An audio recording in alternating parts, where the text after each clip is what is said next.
Hello, and welcome to the second pre-record for the careers module. This week, we're going to be looking at supporting statements, which are often confused with what we were talking about in the first pre-record, personal statements. But it's really important to know the difference between the two. So the first thing we're going to be looking at was the difference between a supporting statement, cover letter, and a personal statement, and what you would need to include in it. So if you remember from the first pre-record, the personal statement is a very brief 50 to 100 word summary of who you are. The supporting statement is different in the sense that it is a chance for you to expand on that. If your personal statement is sharp and snappy enough for you to get to, for the recruiter to look at the next stage, this is what it will be. So after they've read that short personal statement, they'll read your supporting statement, which you might hear called a cover letter. And essentially in the past, you used to send a CV in. These days, supporting statements, cover letters are much more popular with employers. They don't have to trail through a whole CV. You hand in this one-page document with 3 or 4 paragraphs where you highlight your relevant skills, your work experience, and why they should pick you. So this is essentially an expansion of the personal statement that we were looking at in the first pre-record. Applications, generally speaking, should include a cover letter unless the job advertisement instructs you specifically not to. So that is how most graduate employability schemes work these days. Don't worry about making notes as you're going along. I'll put the PowerPoint slides on the Moodle page as I did in the first pre-record. So what are my first kind of tips? What are the 4 main tips I'd give for a supporting statement or cover letter? First of all, tailor it specifically to the organization that you're applying for. I know this sounds like an obvious thing to do, but a lot of people will write a generic cover letter that they'll attach to all applications. And I can't emphasize enough how important it is to write a separate one for each one and really specifically target it to the company that you're applying for. You can maybe take bits and pieces of ones you've written previously, but as much as possible, you want to write a unique cover letter for each job application you're going for, because sending out a generic one is not going to grab anyone's attention. You want to demonstrate, and I'll expand on this in a minute, that you've done research into the organization you're looking at. What are their aims? What are the language they use? Specifically use language from their websites. So if a company on their website talks a lot about leadership and flexibility, or have a particular tagline, include those things in it. The second main point about supporting statement is the format. Presentation is really important, so make sure that you're using the same font, and I'll go over how to present them in more detail in a second. But presentation is so important simply from the point of view that this is your impression. This is your first kind of impression that you're giving the employer. So make sure it looks nice as well. It doesn't have to be ridiculously fancy, but it does have to be presentable. The font has to be the same color and the same size.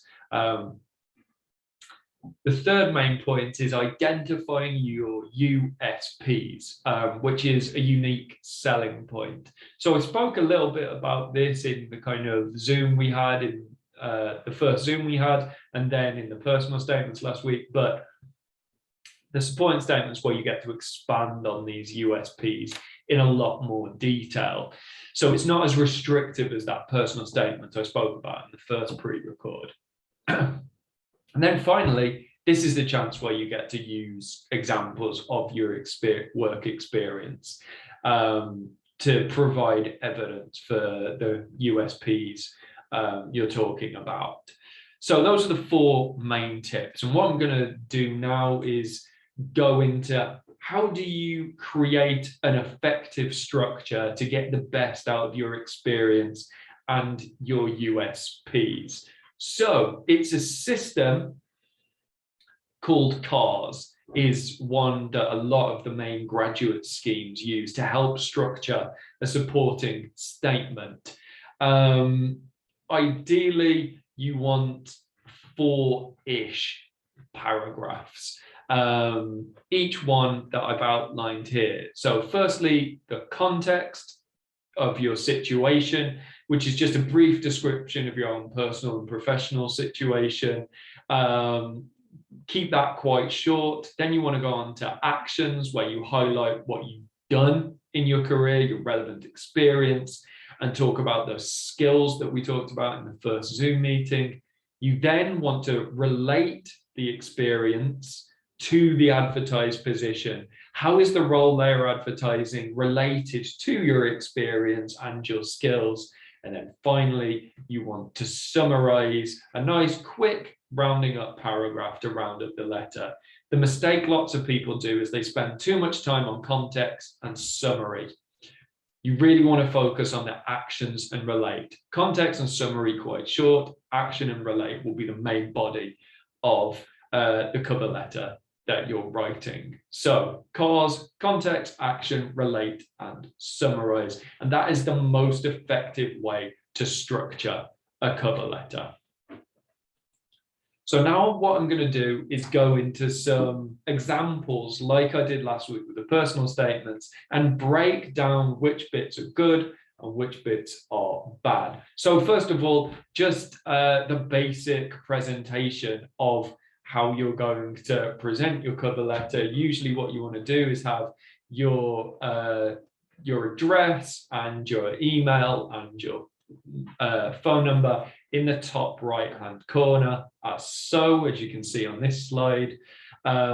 Often below that and to the left, you will have the name of the individual who's advertising the position. Beneath that, the date you sent it, and then just the normal start of the letter. So in this case, dear Mr. Smith. It goes without saying that this is a very simple but effective way to open the top of your cover letter. You don't really want to be doing anything too elaborate. This is just a very simple and effective start. So with each example that I'm going to go through, I'm going to break it down using that CARS system. So this is someone applying to a graduate scheme, and what they've done, the opening paragraph is the context, which is the best way to open your supporting letter. So what they've said on this is that they're applying for the logistics graduate scheme, which I've highlighted here. Then they're saying, I would like to apply for the logistics track of your graduate training scheme, advertised on the prospects.ac.uk. It's a good way to start things, just where you saw the position. As requested, I'm enclosing a CV. Not all of these positions are going to ask for the CV. Many of them will just ask for the cover letter, but obviously if they ask for one, include it. This person says they're in their final year of geography degree, expecting a 2-1, always intending to have a career in business. They've taken modules on the geography of business and GIS modeling. Says that they're a final year dissertation on changing patterns in retail. So what they've done is a very effective context to their situation. They're finishing their degree. They've included the specifics of what they're expecting to get. They've included related information to the graduate scheme in kind of what they've been studying. So this is a very effective context to their personal and professional situation. They've talked about their analytical skills. I'd say this is a very effective example of a context. So we'll move on to the second part of the CARS structure, which is the actions. And what they've chosen to do is present it in a clear, effective way using bullet points. And so they've started by saying, as you can see from my CV, I have experience in, and this is a phrase lots of people use, but I tend to avoid because they don't need you to explain that. They have the CV, and it's kind of a waste of words, especially if they've given you a word count restriction. You don't need to say that.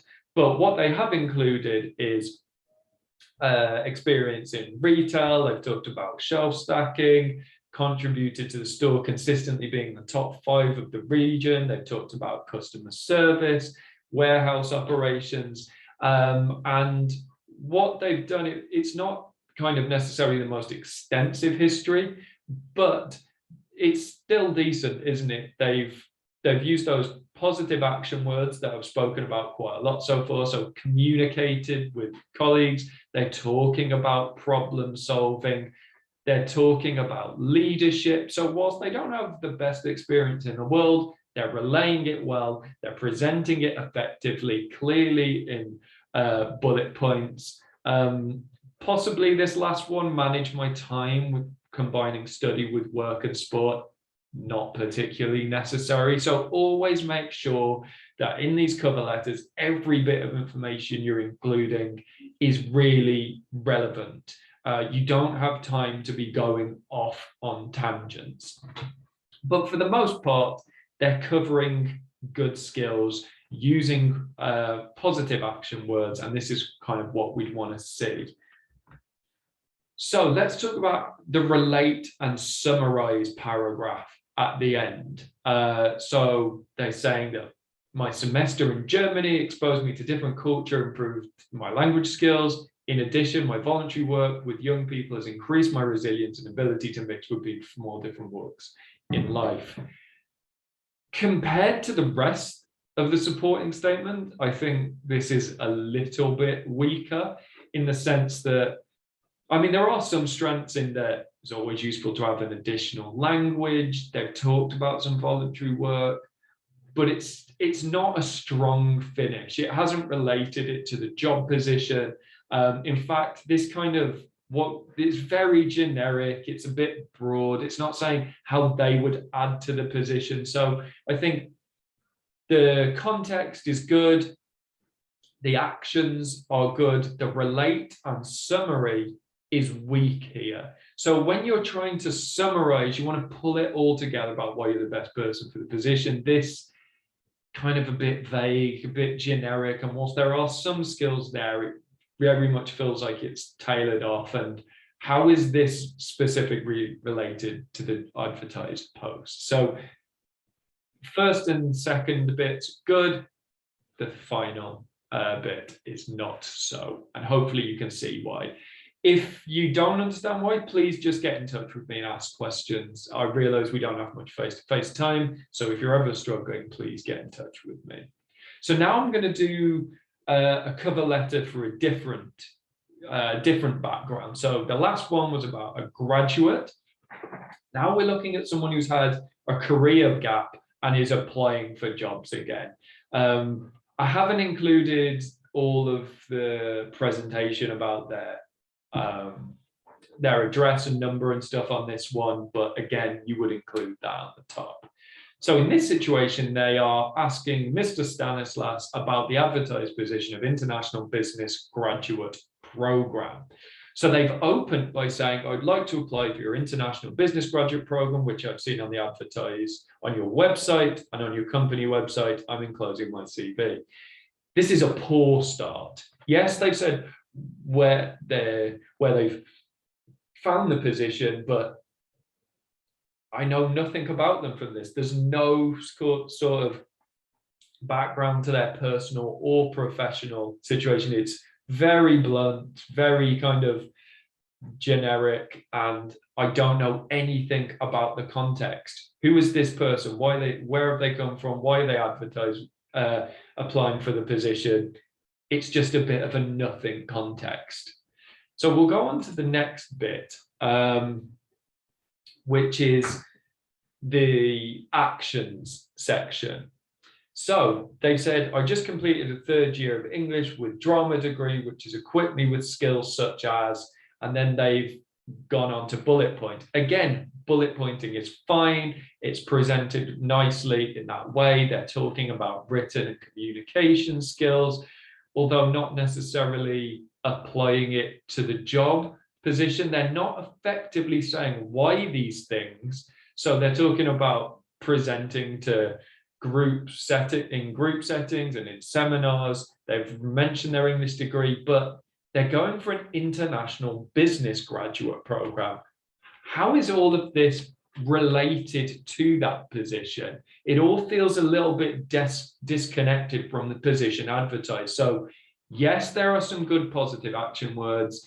Yes, there are some strong qualities here, but still, I still don't really know who they are, other than they've completed the third year English degree. They haven't even said what they got for it. Was it a third? Was it a first? So again, a bit vague, and they're not relating these actions and their experience to the position, and it's really important to do that. So let's look at this bottom half now. So they've gone from bullet points to paragraphs, but as we can see, it's a little bit messy, isn't it? It's clearly a different font size, and that just comes across poorly. Attention to detail and presentation really makes a difference. If they can't be bothered, if the person applying for the position can't be bothered to even get the font sizes right, why are you going to want them for a job? But let's look at the actual content itself, where they're talking about being particularly proud of initiating a workshop production of Greece in a local special needs school. So they're talking about how they worked with other students, that's useful group work, increasing the special needs student self-esteem, concentration, life skills. This is all very nice, but again, not relating it to the position. It's just generically saying what they've done and not how that would be useful for the position. And we're, again, remember, it's an international business graduate program. And they've clearly got good skills and decent experience, but they're not relating it to how it would be useful to the advertised position. And also there's this sentence here. They say, despite their limitations, we won the department drama prize for this project. And this is something I mentioned with a personal statement as well. Don't be negative. Don't include any negative connotations. This is an opportunity for you to promote a positive image of yourself, not to kind of be negative about others. And that this just comes across very poorly. They're meant to be uplifting these students, not, you know, bemoaning their limitations. Now, finally, at this bit, this final paragraph, you know, this is for an international business graduate scheme. Finally, they're talking about something relevant here. So it's taken so long to reach here, but they're saying before starting university, they took a year out to work and travel. They say they were pleased to use their language skills. Now, here it's interesting because they say French in India and Spanish in South America. Spanish in South America makes sense, but French in India is a little bit more confusing. They don't sound like they're that well versed despite the traveling. They say they spent some time traveling alone, which exposed them to local culture, developed self-reliance and resilience, some good positive action words. But as a final point, they kind of casually say, I also did some casual work in a bar in a hostel in Australia. Again, it's taken them ages to get to the point. They're not really relating it to the information. This particular example, I feel, comes across quite poorly. You can do a good careers gap one, but what they've included in the context and actions is not good. Let's look at the final bit then, relating and summarizing. Traveling and working abroad has whetted my appetite for an international career. I can see how different parts of the world can learn from each other and work together. I look forward to putting this into practice on your international graduate scheme. Finally, they're relating it to the position. There's some more relevant reflection included in here. It's better than the rest of the supporting statement, but as a whole, it's not particularly strong. The final kind of example I want to give is a speculative supporting statement. So the first two examples I've given are for advertised positions, but perhaps you just see an organization or a business that you really like and you think, hey, I might as well just get in touch and see if they have anything. I personally, when I got my PhD funding from the University of Birmingham, I just sent an email to some of the academics and asked what they had, and they said that whilst they had nothing advertised, they just got funding. So it can never hurt to throw a speculative supporting statement or cover letter to someone. Just getting in touch with people and getting contacts can never hurt. Worst thing they can do is not reply. At best, maybe they will, maybe you open a conversation. So the situation stays the same in terms of structure.